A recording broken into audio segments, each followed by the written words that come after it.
Hello and welcome to another edition of the China in Africa podcast, a proud member of the Sinica Podcast Network.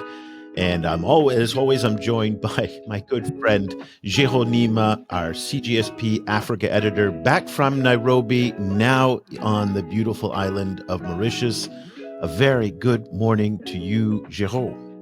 Good morning, Eric. And very quickly, before we get into our discussion today, you spent the week in Nairobi. You were attending a number of conferences. Maybe just tell us very quickly about what the scene was like in Nairobi and what you were doing there. So, since those discussions were under Chatham House rules, I won't be going to be able to no go details, into the details, no names. Just give us the high level overview. Yeah, so but we had those series of conference gathering Africa and Chinese expert on issue related to energy transition and the role of China in Africa. What it looks like for the future of China and Africa relationship. We had to talk about how to look into China Africa. What does it mean, the future of energy transition? How China is boosting and accompanying innovation in Africa and energy transition. We had to meet startups and visit companies that are doing energy transition related EVs businesses with Chinese technology. So it was really interesting to have expert from different fields, expert from the supply chain of critical minerals. That's why I was there talking about that, because we cannot talk about those EVs and the clean energy without taking the origin of all of that being critical minerals and where Africa stands on that topic and how to approach that topic. So it was really interesting because at the end you have civil society expert, legal expert and political expert, and you come out with much more nuanced views and perspective. Having those discussions happening in Africa, having African perspective on those issues was really, really interesting. And I'm looking forward for the publication to come out and the conclusion, so people will know more about what happened and how that happened. But it's really interesting at the end. It's interesting because the rest of the world is so focused on everything that's going on with the tariffs and with Gaza and with Ukraine and with all the drama that we've been going through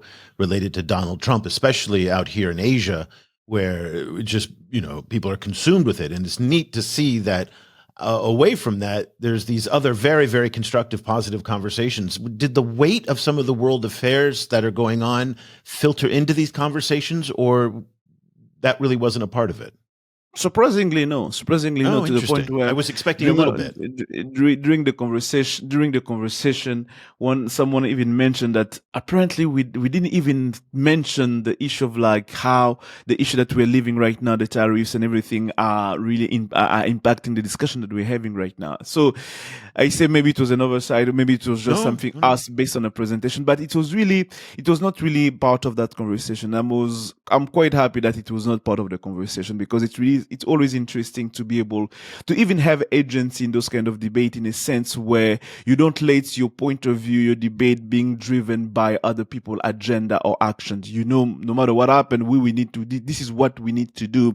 This is how we need to move forward. This is how we need to adapt or just build ourselves in those contexts. And Personally, I was quite happy that we didn't have to factor in the current circumstances, the ups and downs of the tariffs policies and the debate and what does it mean. And especially in the panel I spoke on critical minerals, I didn't mention that given the fact that critical minerals were kind of left alone, left outside the tariff that Donald Trump has put on the US and on the import. But yes, we do. It was not really part of the debate that we had in Nairobi. Yeah. And I think that's a very important lesson for a lot of people who are following all this, is that the world is moving on in many respects. The whole world isn't consumed by this.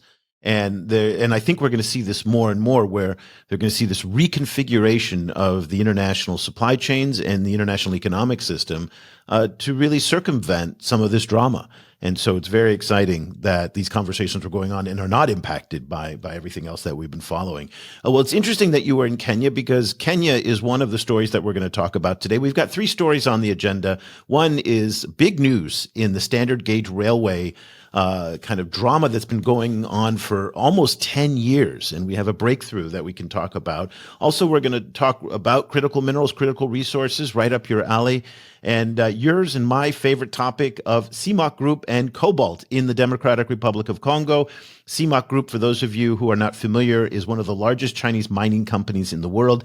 And they're, again, doing something very interesting that we're going to get Géraud's take on. And finally, we're going to talk about U.S. Africa-China relations.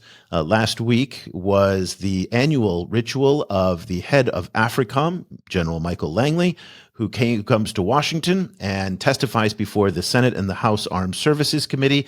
It's his, basically, he brings a bowl to Congress and says, please fill my bowl with lots and lots of money.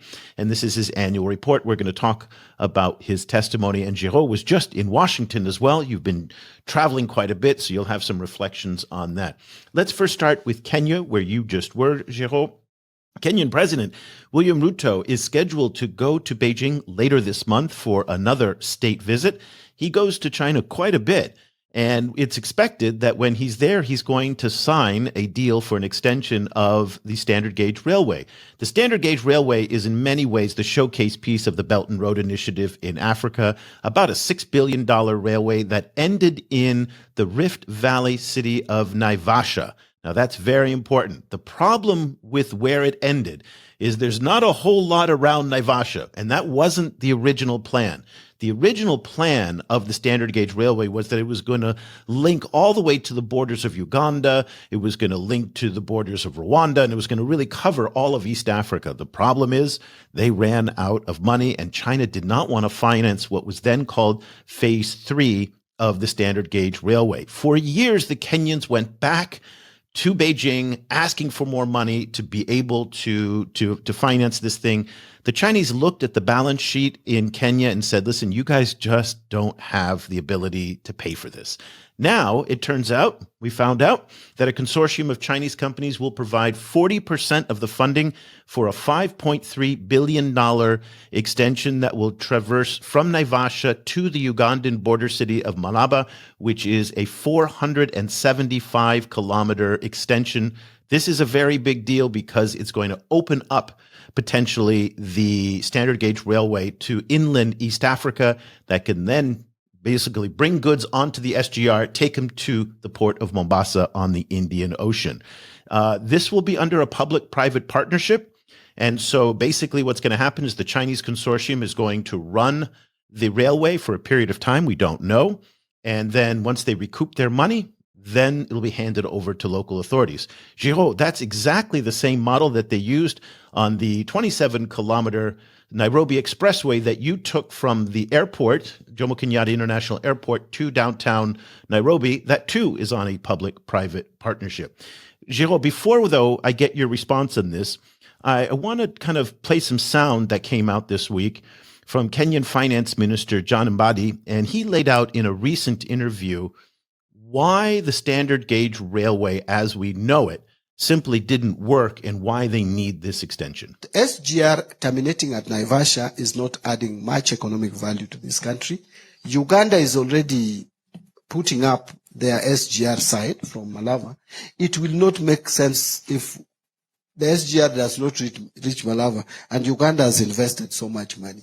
And the reason why we wanted this SGR to be done was to open up Kenya market up to the west, open Uganda market, and in fact, Rwanda is very ready to also receive that SGR and do it all the way to Democratic Republic of Congo. Now, you will have a market from Mombasa all the way to Congo. You will open the whole of this region. But then how do we fund it? This is the discussion that is going on. The discussion is that the current SGR, we are supposed to, over 80% of the loan is going to be paid up to 2029. Okay? Now, it is possible for us to negotiate a loan agreement with China for the component of this SGR with a grace period up to after 2029. So that is one. But we only want to source for about 30% from Exim Bank as a loan. The discussion is still ongoing. The other 30%, we want it to come from GOK funding, most particularly Railways Development Levy. And again, Kenya Railways can If they cannot get this 30%, they can securitize because they are receiving 45 now.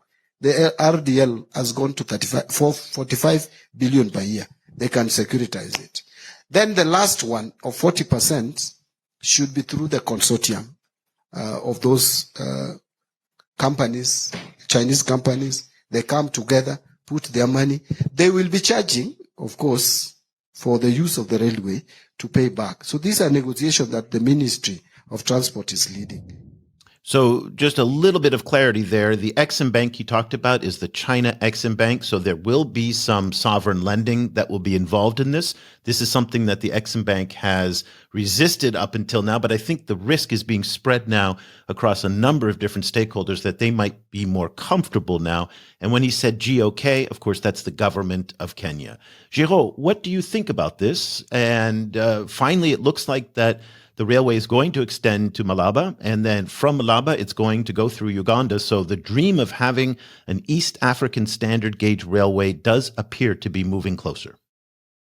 First of all, I'd like to notice some nuances to what has been reported in the news and what we hear when we hear him speaking.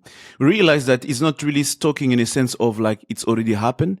It's more talking in the sense that it should, and we are still going and still in progress. It means that when I hear him talking, I hear a man who's proposing an idea, who's saying, you know what, this is the structure of the deal that we want to see happen, because we do know that President William Ruto, since 2 years ago, has been pushing a lot toward China to get financing. So when he did not succeed, he said, okay, ahead of FOCAC, he went to say, I'm gonna go with a different plan, public-private partnership, in a way that to incentivize Chinese companies to be able to want to invest in that project. His trip in Beijing in FOCAC in September last year was not successful.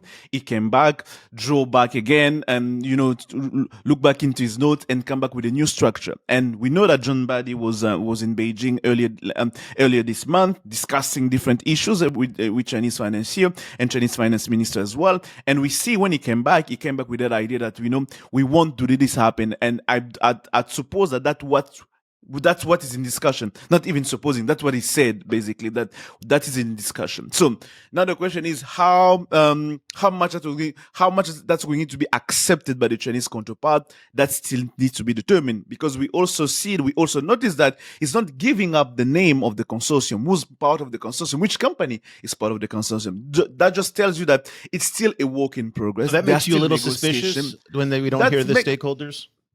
Yes, that makes me suspicious, because it means that there are still a lot of things that needs to be ironed out and detailed and negotiated to be, to put on the table. That's why and this is why I say that there's a need of nuances, because the way it was reported in the news, Kenyan news or other international news, and when you hear him talk, you realize that a man is not saying that this is what has been negotiated and we agreed upon that. He said, we're working to make that happen. And of course, if that's successful, then that will really mean that William Ruto and Kenya has found a way really to incentivize Chinese companies to do that. And it was not easy. And it's not easy because when you look in the amount, we talk about $3 billion, given the current circumstances and even the current, structure that he's proposing.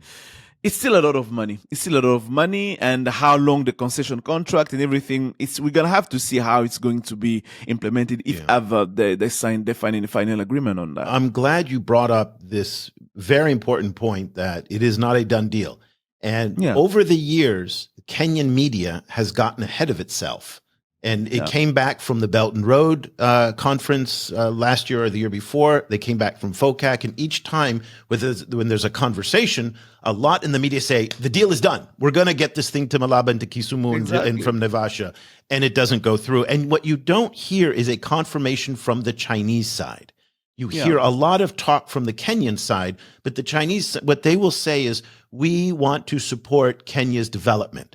We want to support, all these various initiatives, but they're never very specific. Those are broad statements of support, but not specific endorsements of these projects. And I think you also brought this same issue up with the Tazara deal as well, which was lots of fanfare. There's an MOU, but we haven't seen a contract. We haven't seen money change hands. We need to really see that next step in order for this to become a reality. Exactly, that's the point, and I think that's not really that's only proper to Kenya. It's proper to almost every African country when they deal with China. We've seen that in Nigeria with the railway, with the highways as well, with the airports project. We see that in many African countries coming out of Beijing or having discussion with Beijing. They tend to always talk into the present time positive. We did that. We're going to do this. It's already a done deal. But when you look into the Chinese media or Chinese, those agencies that have been named, they don't say anything. They remain broad as possible. And that has always been China's approach, in a way that we don't want to frustrate you. We don't want you to feel that we are not working with you. It means that we are open to discussion, but we're going to just not making the way you want us to be. We're going to do it on our own time, on our own rhythm, when we be like, when you're going to see that, and we believe that that deal can be done. And I understand Kenyans and African government being in the sense where you need to show something. You need to really prove that we are doing and making something happen. When I was reporting about that story, I really used the conditional in my stories in French. I was like, should and maybe, and I conclude by saying, if ever that deal come to be signed and confirmed, that will be a sign that this doesn't happen, because we know too well how that's been playing along the years. We've seen that. That's not the first time. We've seen that along the years. We're gonna have to wait. And one of the biggest giveaway was the fact that they did not provide the name of the companies that are going part of the consortium. That just tell you that it's a very thing. It's thing that's still a work in progress. And William Ruto traveling this month, this end of the month in Beijing, is really trying to go and push them hard. Push them harder to say, I've made an incentive, I put that on the table. This is a very interesting deal to make it happen, and I would like you to follow through. But I believe that's going to be hard sell. I'm not saying it's impossible, but that's going to be a hard sell. Back in 2019, when I was still living in China, I had a chance to meet with an Exim Bank guy, and I asked him about the phase 3 of the SGR and the concerns that they had at the Exim Bank back then, which I don't know if it's still the same concerns, was the areas that they're going into are not densely populated areas. They're not heavy industrial areas. And already the SGR is struggling to be solvent. So the Kenyan taxpayer has to bail out. Yes. And the fact that there are subsidies on a railway is not exceptional at all. Germany, France, the United States, pick any number, China subsidizes its railway. Yeah. That is very, very common. The concern for the Chinese was, will they be able to generate enough money from the cargo and passenger traffic to repay the debt? Now, so that's why, and they did their calculations and they said no, and that's why they stopped at Naivasha. So I think the difference now is that they don't only want Exim Bank to pay for the whole thing.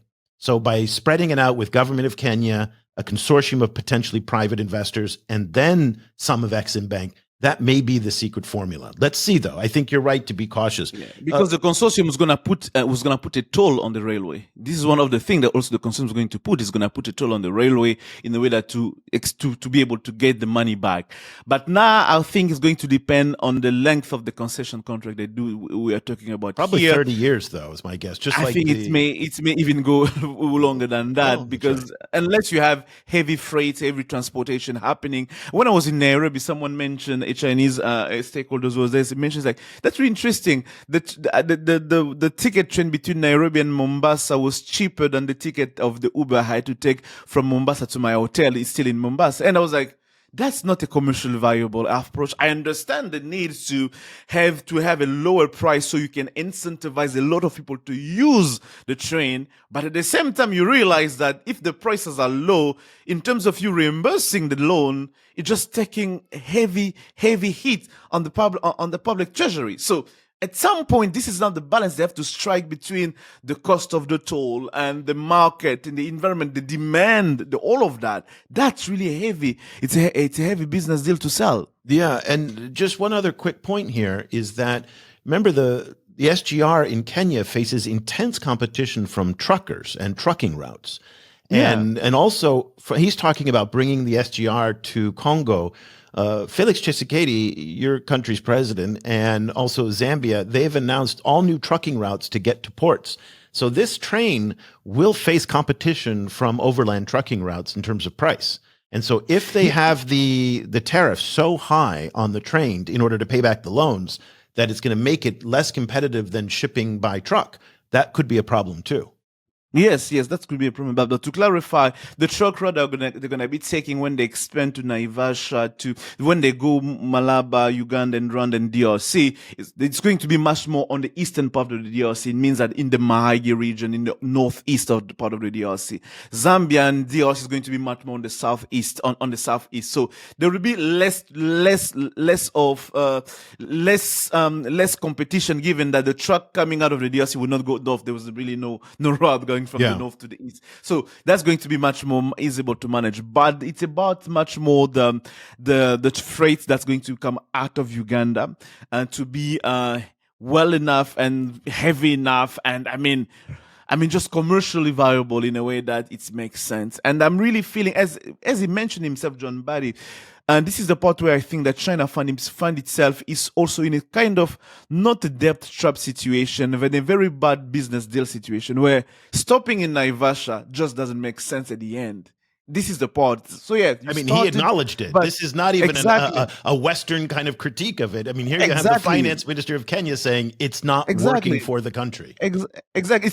It's not only working for the country. It's not also not working for China at the end, because you're like, if you want them to reimburse you, you want them to have a SGR that makes money. And where you guys stopped, it doesn't make money. Wow. So for you to be sure to make money, you have to put more money, so to extend it in a way but this is a risk to take. And I think that given the current circumstances, hi, man, I really don't see how. I mean, it's not impossible, but that's going to be really difficult. Well, it's definitely closer. It's moving. Yeah, there's a shape of this that is closer than what we've seen for the past 10 years since they've been trying to do this.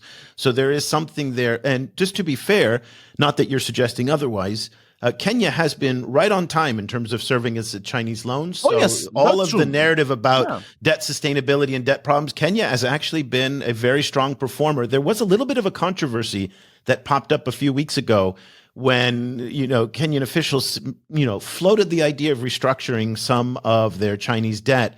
And all of a sudden, the credit agencies and everybody started freaking out, saying, wait, what? Why? You want to restructure your debt? Are you having problems? And the finance ministry and the treasury just said, no. Everything's fine. We're good. Let's just ignore that. We didn't say anything about that. I also just want to point out that in the background, there's been a lot of activity in China-Kenya engagement over the past few weeks. And China's ambassador to Nairobi, Guo Haiyan, has been very, very active. And Géraud, I just noticed something very interesting a couple of weeks ago, that Ambassador Guo had a meeting with former Prime Minister Raila Odinga, and who is also the country's main opposition leader. And Odinga then gave a press conference after meeting with Ambassador Guo. And I want to play some sound and get your reaction. I have received today here Ambassador Guo Haiyan from the People's Republic of China. She's paid a courtesy call on me, just like other ambassadors have done. This is basically in my capacity, the leader of the Orange Democratic Movement. We have discussed issues of common interests.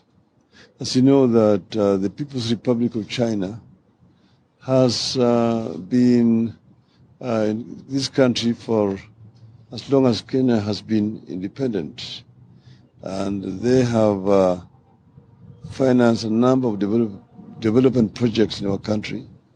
There's a very good cordial relationship between Kenya and China, both in the fields of trade, fields of industrialization, the fields of cultural exchange, and so on.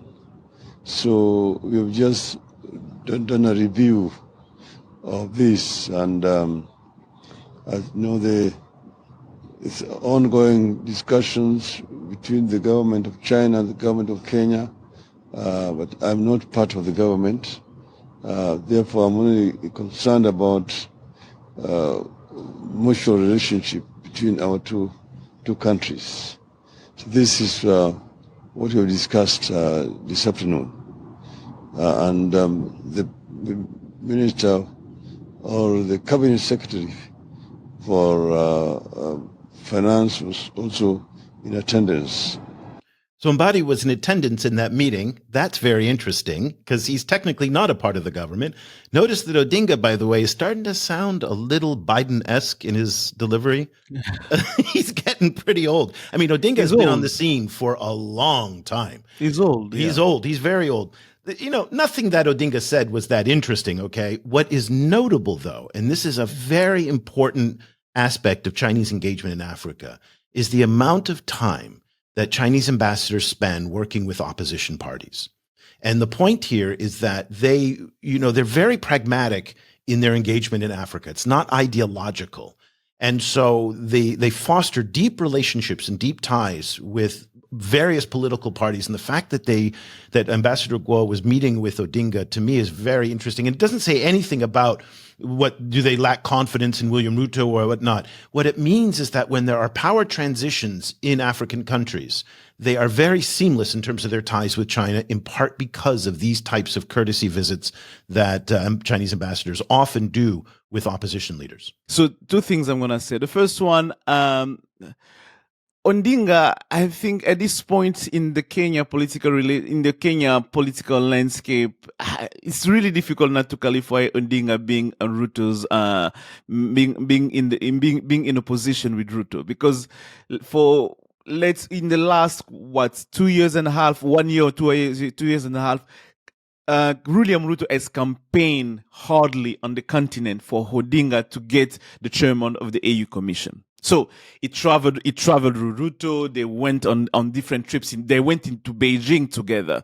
They went to different places together. They were really together. So Odinga at this point being qualified as an opposition leader in Kenya, I think some would say at this point he's not really in opposition anymore. Is a opposition government adjacent somehow. He is the head of the One Kenya Coalition Party. That's the only reason why he gets the but at the end, being an opposition. at the end, at this point, they're gonna qualify him opposition only because he's not in the government. But in terms of opposition of political mindset, I don't think they're really into that anymore. No, I don't think they're scared. Exactly. Second point, this is now, it's not related to the meeting itself they had. It's really interesting at the end because you remember when Ruto went to FOCAC last year, the critics that Odinga made of that trip in FOCAC and everything. Saying he shouldn't have gone. So the criticism was that Ruto shouldn't have gone to FOCAC, and yet Odinga went to FOCAC. Yeah. And it was just kind of like, what? Exactly. And then a few days later, and then today you see him, when you know the past that Odinga had with China, how they helped with his daughter and everything. And today you see the way he was praising the relationship with China, Africa relationship, just to tell you at the end that people need to be careful when they look into Africa political landscape and political leaders to say, in the position they hate China, the elections. No. You have to be careful because you really have very, very few, if almost no political leaders in Africa in the opposition who hates China. No. It's like the whole anti-China rhetoric is only for internal politics. It's only for internal consumption. And we don't even hear that much anymore, really. Exactly. We don't really hear that much anymore. So yes, all of that, those are 2 points I wanted to point out to show that there is a lot of nuances. That tells you that, certain things that come out of political leaders in Africa needs always to be taken into a context and with a lot of built and salt and pepper, just to make sure that you don't get yourself lost in those. So Géraud mentioned something that happened with Odinga's daughter, and this was about 8-9 years ago. And let me just give a little context on this. Odinga's daughter had a very serious, I think it was a brain issue, and that needed a surgery. They flew her to South Africa, which has some of the most advanced medical care in Africa. The doctors there said, we can't do it. We don't have the technology and the expertise to fix this. China sent a private jet to South Africa, a medevac jet, brought her to Beijing. 10 surgeons at Peking University Hospital operated on Odinga's daughter and saved her life. Odinga then afterwards wrote this really, and I'll see if I can find it and put it in the show notes, this very effusive letter in the Kenyan press to thank China for saving the life of his daughter. And I wrote at the time, I said, China, this was the best soft power investment that China could have made because they basically bought the loyalty of a major African figure for the rest of his life. Exactly. Because if somebody saved my son, I would never, let that debt kind of expire, So there's an interesting relationship between Odinga. I mean, we're not going to say it's corruption.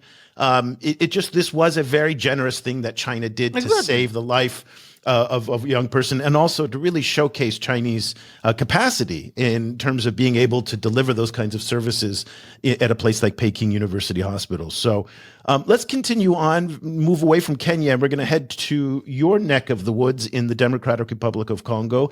We have been tracking CMOC Group for about 2 years and some of the unusual behavior that they are doing. Now, the reason I say it's unusual is because normally when the price of a commodity is rock bottom, the instinct of the mining companies or the oil producers or whoever it is to pull supply off the market in order to force that price up. The Congolese government has tried to do this on their own. So they have implemented an export ban. And we're coming to the end of that, right? It's been in effect for about 3 months. Is that correct? 2 months, because 2 months. It was basically 1 month and a half. No, okay, and there's talk about extending it, right? Of course, yeah. Okay, and it has worked to some extent because the price of cobalt has gone up. So many people say, "Wow, you see, now you said from the beginning that this was a joke. You said this export ban was never going to work for the simple reason that the mining companies are still going to continue to produce cobalt in anticipation of when the ban eventually lifts, and then they sell the cobalt that they produced." Guess what CMOC did in the first quarter of this year? They increased production by 20.7% to 30,000 metric tons. Copper output rose by 16%. So the export ban of cobalt has had no impact whatsoever on CMOC's cobalt output in the DRC. And it probably has everything to do with what you were saying, which is when the ban is lifted, they will just sell again. This was the case, was it last year when there was Tenke Fungurume? 2023, the Congolese shut down shipments from the Tenke Fungurume mine, which is CMOC's mine, the second largest or the first largest cobalt mine in the world. The first largest cobalt mine in the world. They continued production even though they weren't allowed to export it out. Eventually, once the export ban lifted, they sent it out. So This is the context. Tell us about the politics of what's going on here, and why do you think CMOC is continuing to produce? I'm not really surprised about that, because I think I said that. That's what you said from the beginning. You said right from the beginning you're not surprised. I was like, unless you also force companies not to produce cobalt, what you're doing now, you're just finding a short-term solution to a long-term and a much more deeper problem, because companies are still going to produce and they're going still to stockpile. I understand that some would say we can question some companies' ability to stockpile for long-term, but a company like CMOC, who produced last year 34% of the world cobalt that produced in 2024, has enough capabilities to stockpile thousands, hundreds of thousands of tons of cobalt. So, and I was saying that unless when they lift the ban, it's accompanied with certain measure, being, for example, export quota, what they're doing right now is just, it's just like a short-term solution, because when the ban will be lifted, what's going to happen? CMOC will just open the floodgates of its stockpile, and you're going to have hundreds of thousands of cobalt. That price will just come right back down again. You're gonna see that line going from up to really straight down, just like we are seeing going up right now. So this is what that was I mentioned, and the fact that I see CMOC still maintaining its production and schedule, not changing, not slowing down, whatever. Two things. I know that CMOC had put in place a working group. They've announced themselves. They've put in a working group that's going to work with the government to try to find a way to get the ban be lifted. We also know that mining companies, not only Chinese one, mining companies in the DRC also formed the group to talk with the Congolese authorities to say we need to lift the ban, and somehow even challenging the fact that it's not the legality of the ban itself. But I understand they don't want to push on the legal front, but they want to push more on the economic and political side of it. But the simple fact that CMOC maintained that production up, it means CMOC has developed a certain sense of confidence about what's going to happen after.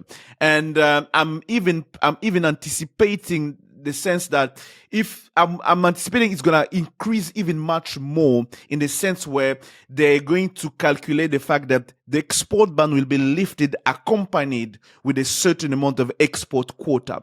If it's accompanied with export quota, we need to be able to have enough of cobalt that in a way that when we still exporting, we are still making money, we are still within the revenue, and let's not forget, we are still within the goals of the geopolitical strategy that China is putting. Because let's face it, CMOC, even being a private companies, but CMOC is one of those big four, what I call the big four of Chinese private companies that are now at the forefront of China critical mineral strategy in the world. Just for those who would like to know, who are called the big four: CMOC, Yeah. Tsingshan Holdings, Tsingshan Holdings, yeah. Digit Mining, and Zhejiang Huayu Cobalt. Those four are the very first one at the forefront of China critical mineral strategy And around the world. CNMC, China Non-Ferrous No, Metal Corporation? CNMC it's a state-owned company. Oh, Of you're course, talking now, about private companies. I'm talking about the big four private companies. Got it. And if you Okay. add CNMC, you have now, you add much on that. So yes, I do believe that CMOC is going even to increase, because the production is like, the prediction for 2025 to say we're going to produce 100,000 20 tons of cobalt for 2025. But given how the circumstances, things are playing out, I'm expecting them to go even beyond that in a way that they still remain within the margin of what they want to make. Now, the Congolese have started to reach out to the Indonesians, and we started to see more coverage of talks between Indonesia and the DRC to form some kind of critical mineral cartel, much the same way that there's OPEC, for example, for oil. Do you think there's any opportunity for the big critical resource countries like Bolivia, Chile, Argentina, Indonesia, the DRC, to be able to come together to coordinate on production so that they can form a cartel that can control prices the way that OPEC does with oil? Or is that just all pie in the sky? It's going to be quite difficult, because they're going to have to pick and choose which minerals they're going to build the OPEC on. They cannot build an OPEC of a basket of minerals. For example, cobalt, lithium, nickel, and copper, all of them together, because each mineral has its own market and its own dynamic and all different components that affect its prices and its growing and everything. So putting them all together, it's going to require a very complex economic and geopolitical mechanism to be able to control the price of all of them at the same time.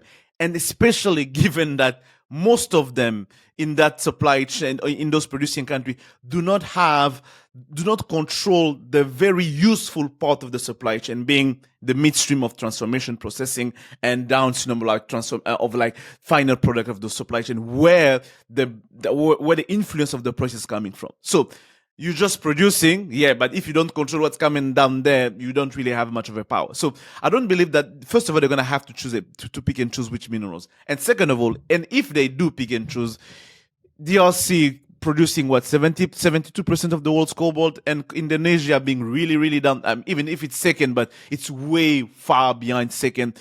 That kind of cartel will just not make sense. Like DRC by itself for cobalt is a cartel on itself. Okay. So you're like, unless you want to find political legitimacy or international to say, I'm not doing that alone, it's not really something that I think to see that happen anytime soon. So as of Friday, when we are recording this, and I have to put the day of the week in there because things are changing so fast, U.S. President Donald Trump now says that the minimum tariff on goods coming from China is 145%. This is basically, again, they're trying to force the divorce, the commercial divorce, if not the entire divorce between the U.S. and China trading relationship. I'm curious on this critical minerals question. So if GM and Ford and Tesla and all of American industry that relies on processed cobalt, lithium, tantalum, you name it, so much of it, graphite, comes out of China.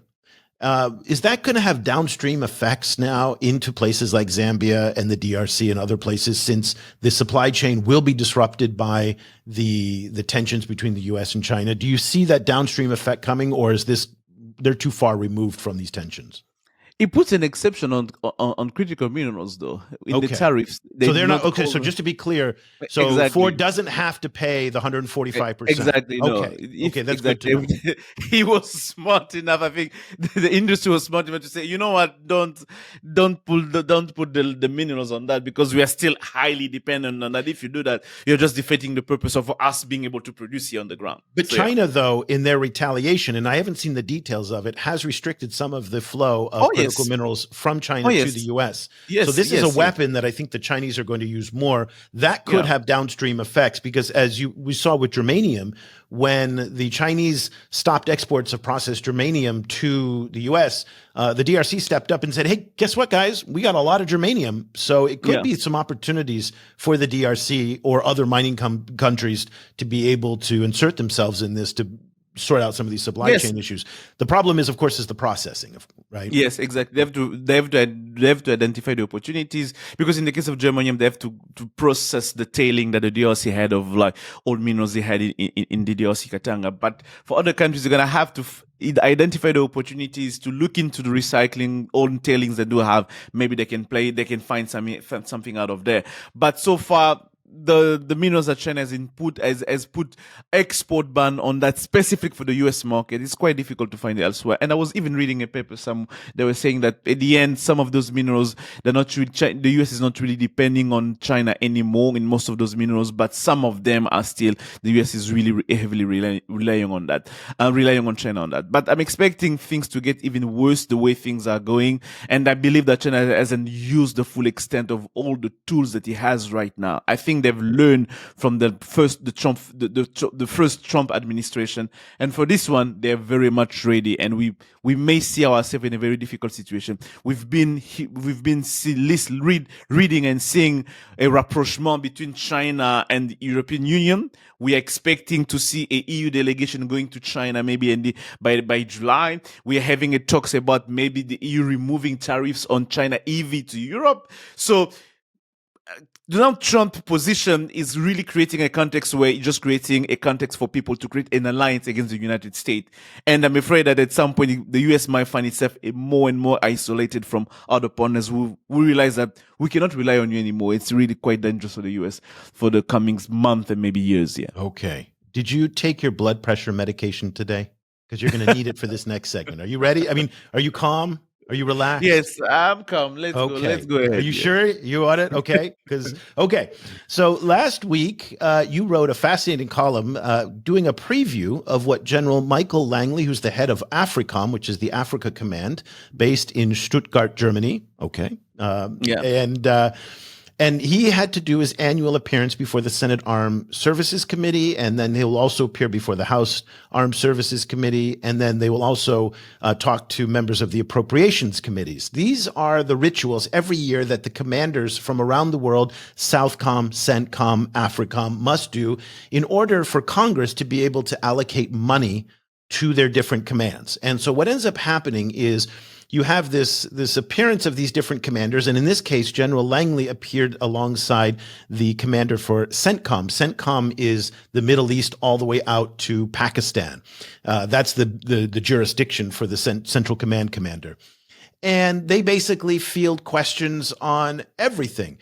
This is a fascinating ritual because the United States is the only country in the world, as far as I know, where they bring their military leaders in front of the legislative process, make it very public, and the military leaders are expected to comment on every subject, not just military issues. So you're going to hear today about USAID. You're going to hear about influence operations, about propaganda. And these military commanders are expected to be experts on everything. The reason why we like to track these conversations between Congress and the military commanders is it reveals so much about the thinking in official Washington and in the Pentagon about how they see the world. And I think what you're going to hear in the next few minutes is, again, we walk away from these conversations just shaking our heads. Hard to tell if the stupidity is intentional. That is, they are going through this kind of performance theatrics to say what each one wants the other to say. And they really, behind closed doors, if you had a whiskey with them at a bar and you were talking about China and Africa, they'd be full of really fascinating insights. Or is it that they're just very poorly informed and they just really don't get it?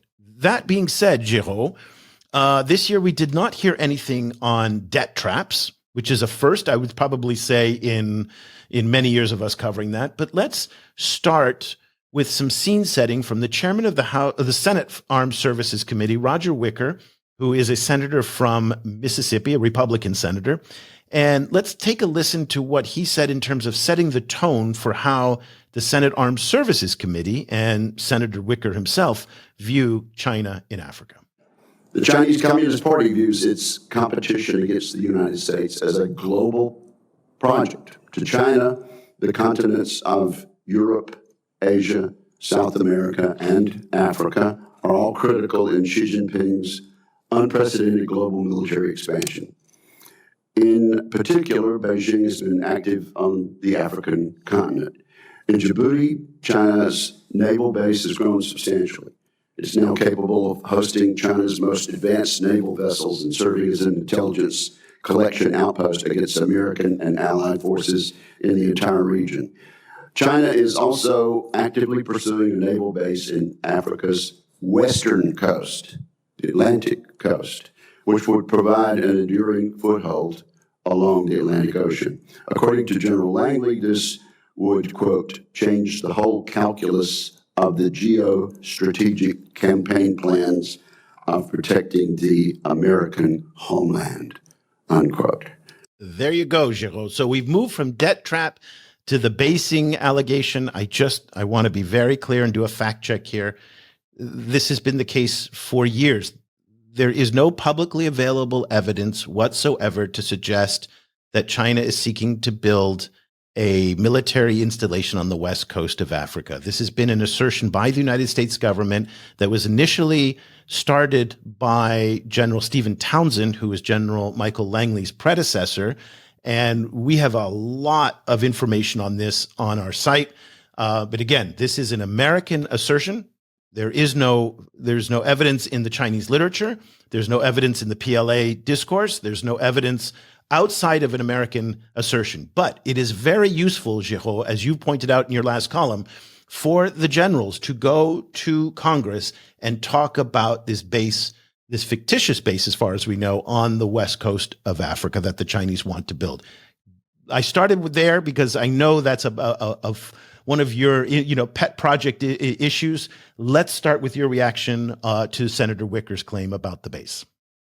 So that was expected. I think that in the column I wrote as a preview of that hearing, the title was like, is the China threat is going to save Africa again? Because it happened before in 2029 and in 2019 and in 2020. It happened before in a sense where when it was floated, when the idea was floated at that time, Donald Trump was still trying to close Africa. I'm still trying to shrink it in a way that for him, Africa has no strategic interest for the US. And the basing issue became one of those questions that really had a lot of traction in DC in the bipartisan way. On both sides of the aisle, people believing that was going to happen, and it really became a staple into AFRICOM or even any U.S. security paper related to China's presence in Africa, military presence in Africa. The basing issue has become a staple that we do find everywhere in the discourse. So I was not really surprised to see Senator Wicker mentioning that, putting that on the table to show that this is the part of the debate. But even though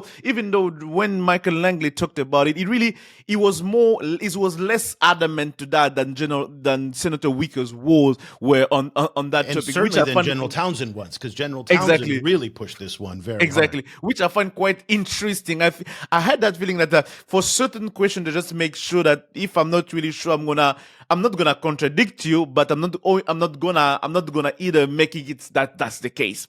So yes, I'm not really surprised, and I think that's going to remain for quite some time, given especially that the fact that we see a lot of Chinese maritime exercise on the continent. We see a lot of Chinese ports where China is present, and recently our friend Paul Nantulia released a report mentioning the amount of the amount of ports in Africa that can have a dual use, civil and military use, that can potentially maybe having a certain ability to receive Chinese military basic. So yes, when you compound all those elements together, the narrative is not likely to die anytime soon. And I believe that they're still gonna use it for the survival of Africa.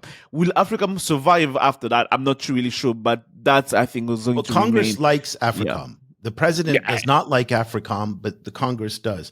Just a little bit of context, and we've talked about this many times before, so regular listeners of the program are going to think like, oh my gosh, here we are again talking about this. But one of the key reasons that you cannot have a Chinese base on the west coast of Africa, and RAND Corporation did a fascinating report on this and really kind of highlighted it. There's two key reasons. Number one is that unlike an American base where the Americans can step outside the line to provide force protection, the Chinese cannot put a PLA soldier on foreign soil. That is just not part of their doctrine. So protecting the base would be up to the host government. There is not a government on the west coast of Africa that has the capacity to protect a Chinese base. And so that makes it a very big limitation. Number two, and this is what RAND Corporation pointed out, is that a base would need to be powered. It needs energy, it needs oil, it needs electricity. That is something that the U.S. in the event of a conflict could cut off very quickly. And so there's a vulnerability to a base that far away from China's supply lines, again, way far away. The reference that Senator Wicker made about changing the whole geopolitical equation for the United States, that is anchored in our best estimate, and we've been studying this for about 5 years now, is that it's not going to be a traditional base that the Chinese will put up in the west coast of Africa, according to this American theory.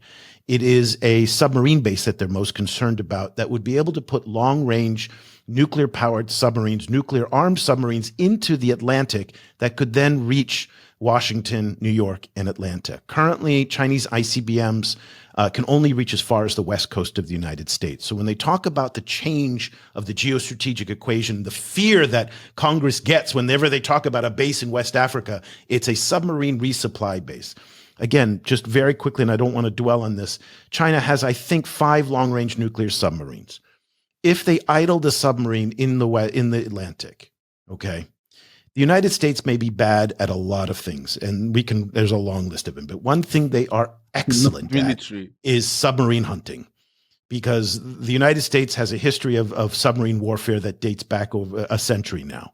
And so putting one lone submarine out into the Western Atlantic, or into the Atlantic, makes no sense for the Chinese, given the capabilities of the American Navy to find submarines. So the whole thing is a budgetary kind of fiction. Okay.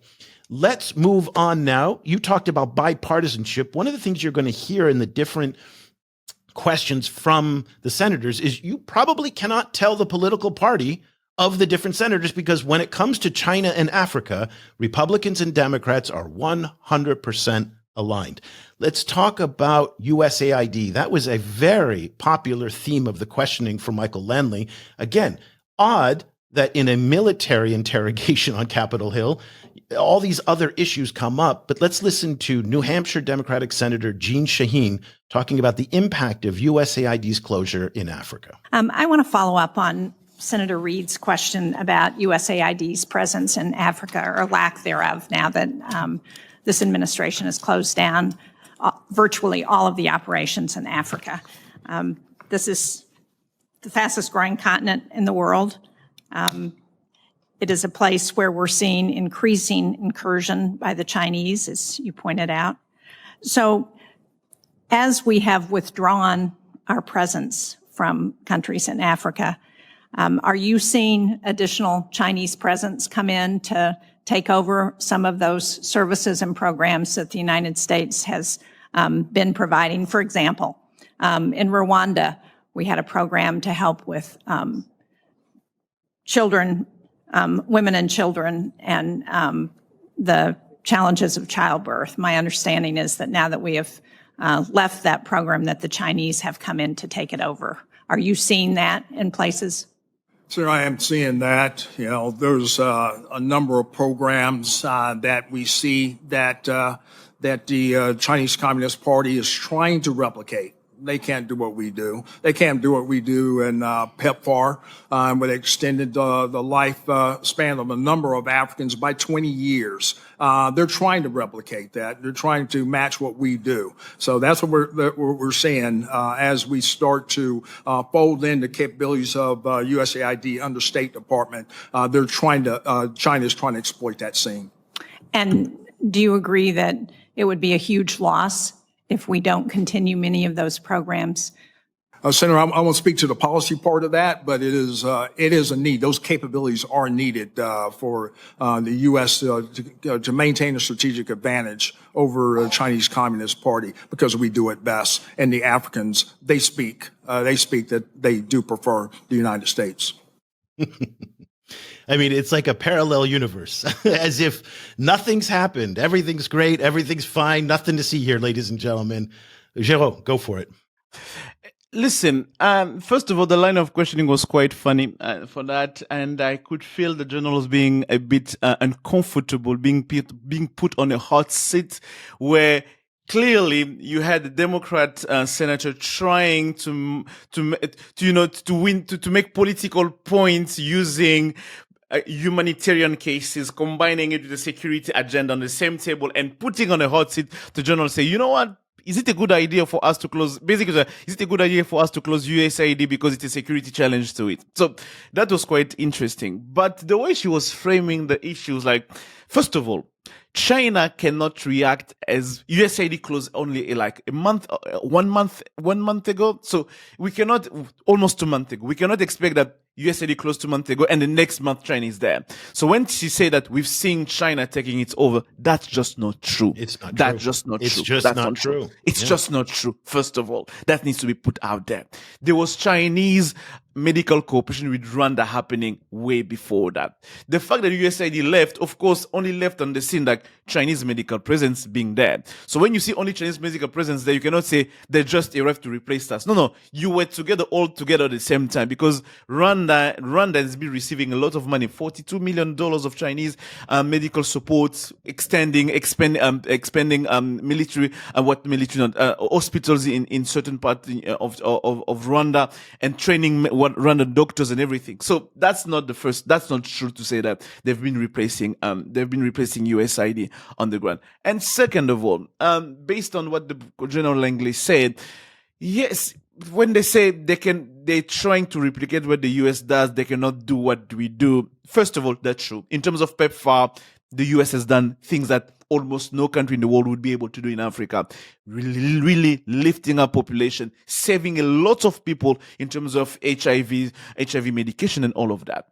That's one thing. But the second thing, this saying that China is copying US approach, is first of all missing the point of a historical aid relationship that China had with Africa long time ago, way before the US, in terms of medical support, training and everything. And of course, it has never been China's first priority, but we've seen the trend into trend where we see a lot of doctors coming in. What people don't know, for example, I'm going to give you a few numbers. There are at least in almost every 35 African countries, there are at least 25 or 26 Chinese medical mission right now. It means that it means like Chinese have been sending medical mission to those hospitals, training doctors, building hospitals.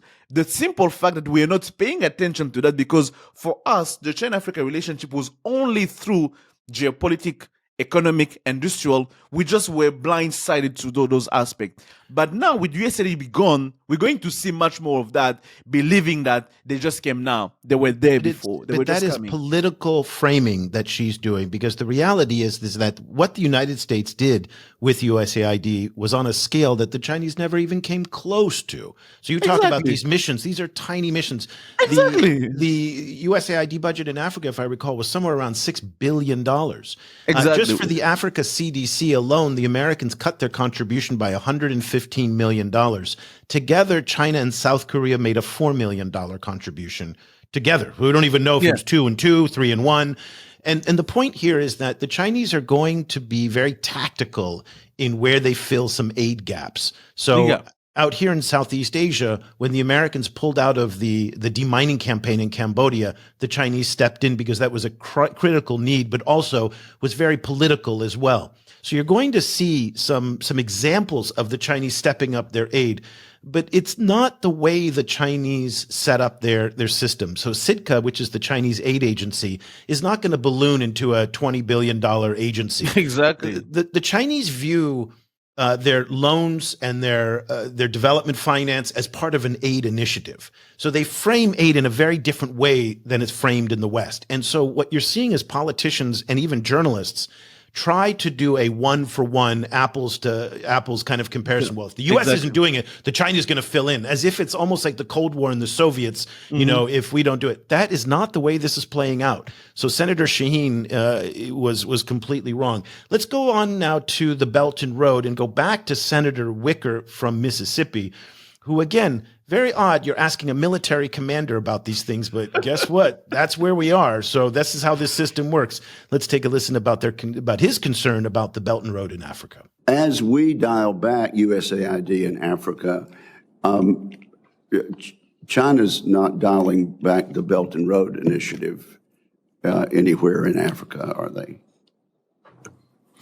Chairman, China is responding by trying to replicate what capabilities USAID was very successful across a number of years. They're trying to replicate that, whether it's in health diplomacy or any development type programs. They're trying to use that as extension of the Belt and Road Initiative to gain favor by the African countries. And they would you say it's not principally altruistic on the part of the Chinese communists? Chairman, I'd say that they've made some missteps in the last couple of weeks, especially in Zambia with that spillage into the river that affects 5 million people. So they're getting a horrible start using a tracking analogy. But they do it in their own self-interest, the Chinese. Absolutely. Which is, again, a very odd framing, especially in an era. And remember, Senator Wicker is a Republican. And we're in this era of transactional politics now. But this idea, see, what the insinuation they're trying to say, I told you, did you take your blood pressure medication? What they're trying to suggest is that American assistance was altruistic and that Chinese assistance is somehow, strategic and not and selfish. And I think most people will explain, most experts will tell you that aid is an extension of statecraft and state power. And public diplomacy and soft power. And no country does anything altruistically. They do things for the benefit of former Senator Marco Rubio, Secretary of State Marco Rubio, was one of the most articulate defenders of USAID and the value that it brought to American taxpayers and American diplomacy. Not altruism. This is about power. And so this suggestion that the Chinese are somehow different and exceptional is just surreal. But this idea also that General Langley puts forward that they are trying to be like us is also just kind of perplexing, to be honest with you. I was watching, I didn't tell you, but I was watching the whole hearing for like 2 hours. It was really funny. I was listening to the questions like, guys, it doesn't make sense. The way you're framing it. And you'll notice that General Langley tried it the first time when the question was asked to dodge the answer. He did not want to answer that question. Like, no, the Chinese are trying to do something. He tried to dodge that. And in the end, he did not even answer the question about the Belt and Road Initiative itself. Because let's face it, what China has done in terms of infrastructure to Africa, the US hasn't done it. So what the US is to Africa in terms of aid, humanitarian aid, it is what China is to Africa in terms of hard infrastructure. And that's simply put as that. So the US doesn't even come close to the number of railway, ports, streets, roads, bridges. Not even come close. There is not nothing. Even come close. I mean, we don't have. I mean, it's zero exactly. to. But, exactly. And this is what's so interesting is that whenever we heard criticisms of the Americans about their engagement in Africa, you could come back to the fact that humanitarian assistance was one of the shining kind of advantages, the most powerful advantage that they had over the Chinese. And I remember when trolls would hit me on various social media platforms saying America hasn't done anything for Africa. And I'm like, that's not exactly true. You know, you start listing through the accomplishments of PEPFAR and others, and yet they have single-handedly walked away from that. So now when you look at U.S.-China competition in Africa, okay, it's a tough sell. I mean, I would like to be General Langley because all he can do is saying they want to be like us, which is, I don't know what that means because there's not much declining trade, no infrastructure investment, no humanitarian assistance, no student visas. I mean, go through it. But let's close out. I warned you, Géraud. I warned you. Okay, don't say I didn't warn you. We're going to close out this conversation. And by the way, this is Washington inside politics. Even a lot of Americans think this is just Looney Tunes. So this is the theatrics and performance art of budgetary politics. Again, I would be very interested, and I know some of General Langley's folks, his advisors, listen to the show, and I think I have permanently now eliminated any chance of ever having an opportunity to say hi to General Langley. I'm extending the invitation. If they're listening, would be really, really happy. Oh, wouldn't it be fascinating? But I don't think they would want to come on the table to talk about it. This is interesting. But I would just want to know, again, what I don't understand. General Langley's a super smart guy, and I've seen him speak in other contexts. And again, he's a military guy. This is a guy who spent his time in the Marine Corps, and he's being forced into a terrible situation here to speak on all these humanitarian issues, on all these social issues, on political issues. Like, I don't want to talk things about that have nothing to do with what a military commander of his expertise knows. He doesn't have a PhD in political science. Maybe he does. I don't think he does. But he's a military man. And so it's interesting that they don't ask about troop engagement. They don't ask about, hardware, any number of military issues, strategy, things. It's all about social. Yeah. Let's end our discussion today on political narratives and media influence. Again, odd questions to be asking a general, but here we are. Let's take a listen now from Michigan Democratic Senator Gary Peters. In Africa, as you know, China employs strategic narratives to justify and enhance their presence in sub-Saharan Africa. Through partnerships with African journalist training programs, the CCP integrates its perspective into local media.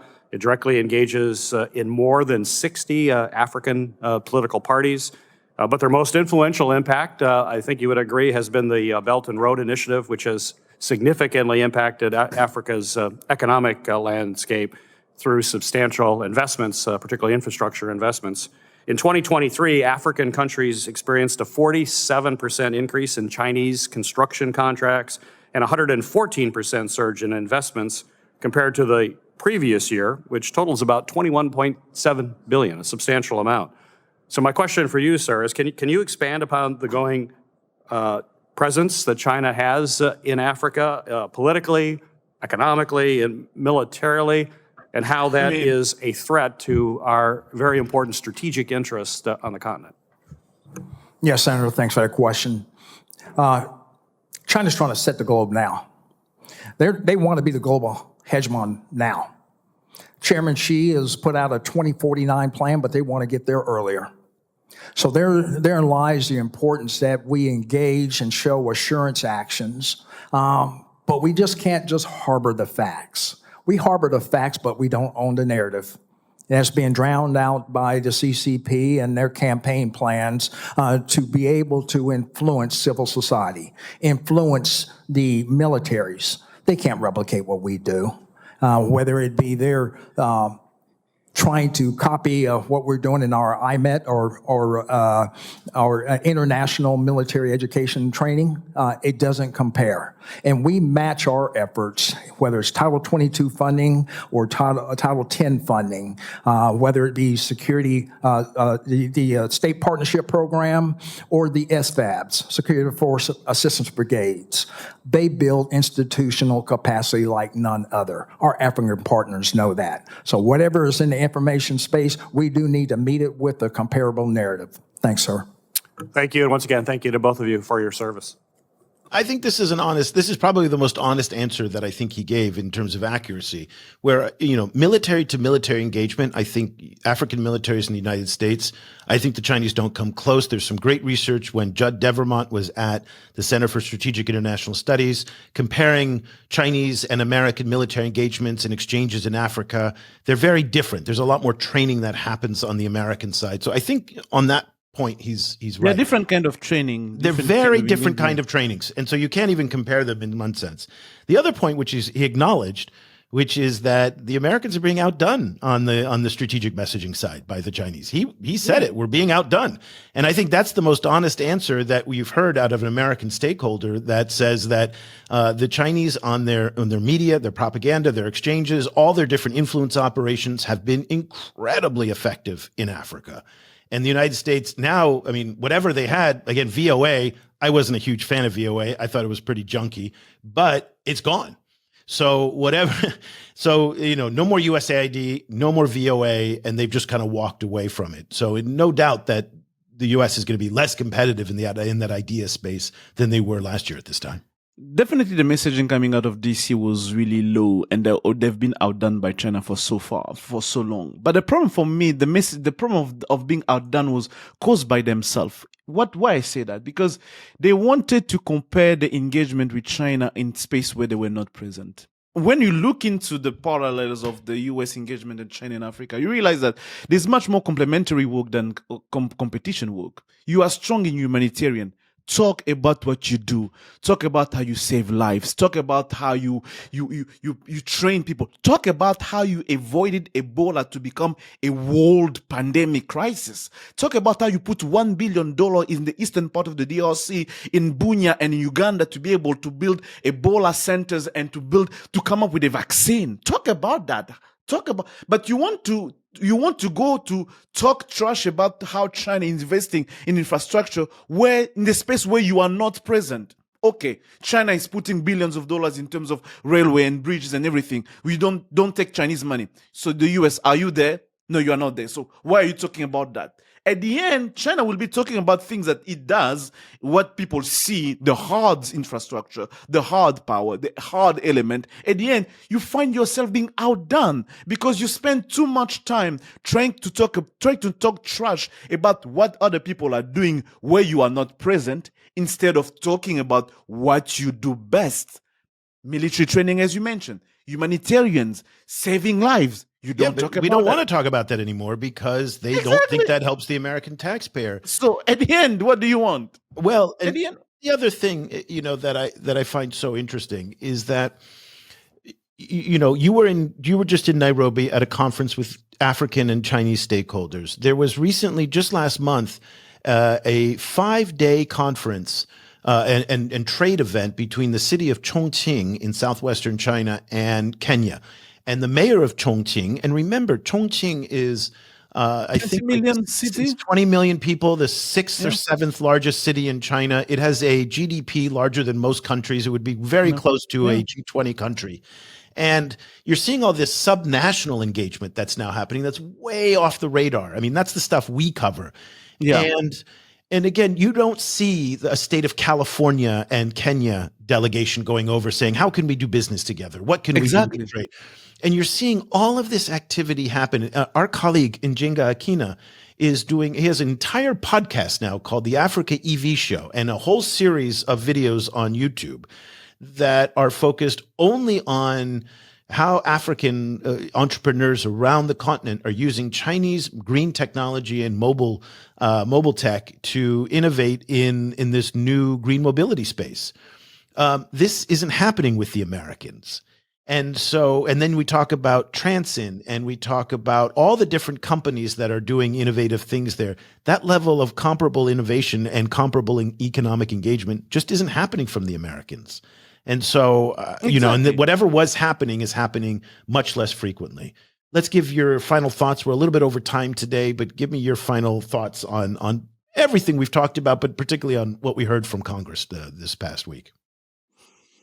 I really do believe that the United States needs to do better in its messaging, its approach to the US in Africa, or in its competition with China in Africa. I always believe that there's no really need of a competition of the US and China in Africa, because the reality is they have their own strength, they have their own weaknesses, and each of them is playing to its own strength in its engagement with Africa. And the reality is none of those countries are able by itself to resolve or to solve any African country issue by itself alone. The reality is there will always be need of complementary work coming from different stakeholders for the continent, for Africa to come all together to work on the continent. And I do believe that there is a time where now from the US to start to understand that. But given the current circumstances, the geopolitical tension, I'm really just quite doubtful that we're going to see that happen. Now it's going to depend on African stakeholders to really take the lead into determining the kind of agenda and conversation they need to have on the continent in their relationship with the great power competition that's taking place right now.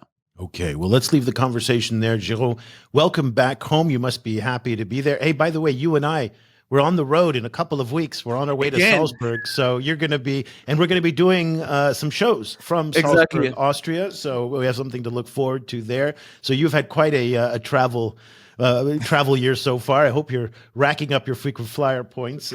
Exactly.